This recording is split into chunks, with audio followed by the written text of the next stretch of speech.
gas under the Pope's nose to see if it fogged up. Was there vapor coming out of his nose? And if there was, then he wasn't dead. But nowadays, of course, we have medical equipment, EKGs, these sorts of things. The old way was that they used to use a little silver hammer, and they would tap the person on the head, and they would call him by his given name. So when John the 23rd died in 1963, his name was Angelo Roncalli. They would have said, Angelo, Angelo, Angelo, you are dead.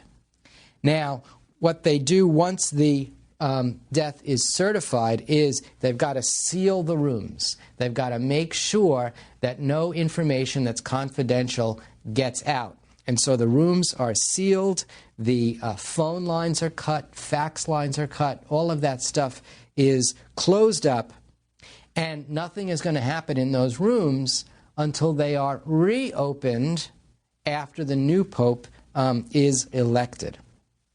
Then they're going to see if there's a document that the Pope left talking about any personal desires he may have for his wake or his funeral. And that's like any person. Some people plan their own funerals. They say they want this music, this kind of coffin, they want to be buried here or there. And so if there are any of those sorts of things, they'll look those up. Apparently John Paul II thought about being buried in his native Poland. Thought about it, but he didn't direct that would happen.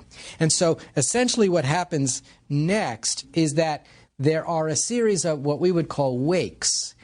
Some first just in the Vatican's kind of private rooms for the people who worked with him, and then the body is put on public display. Probably in your mind right now are images of the death of John Paul II. A lot of people went crazy when John Paul II died, not just because he was such a giant, but because nobody could remember the last time somebody died. And again, everyone thought, the Catholic Church makes this up every time. No, there's a system. And that system says that these wakes occur and that the funeral must take place 4 or 5 or 6 days after the death of the Pope. So there's a little wiggle room given just for practicalities. 4 or 5 or 6 days after the Pope dies. But nobody quite figures out, well, if he dies on a Tuesday, is that day 1? These are not the kinds of things that people worry about with any great concern.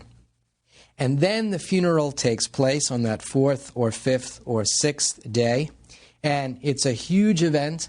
The body is interred usually in a series of coffins, sometimes a cypress casket, then a zinc casket, and finally a walnut casket. Typically what's put into his coffin is his destroyed papal ring. So remember, in the old days, the ring was used to seal documents so that there could be no forgeries. So that would have been defaced and destroyed by the College of Cardinals in that 4, 5, or 6 day period.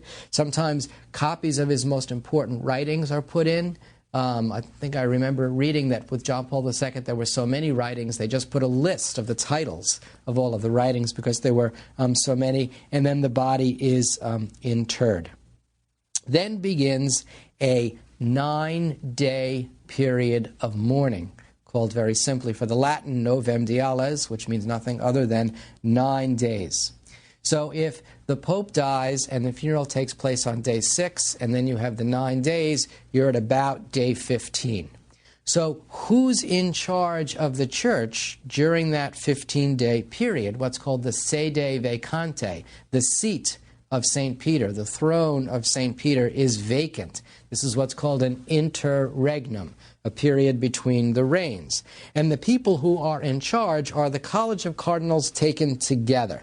There is no vice pope, there is no assistant pope. So the College of Cardinals are those men who are named cardinals by prior popes, and all of the members of the College of Cardinals, regardless of their age, can take part in these discussions as to how do you run the church in this interregnal period. Although only those popes who are younger than 80 years old will be able to vote, and that number is set at 120. But right now there are probably about 150, 160 cardinals at any one period of time. That's kind of the number that it's been for the last 20 years or so. Now, this being a large number of people, there needs to be somebody to kind of run the show, and that person is a dean of the College of Cardinals. It's not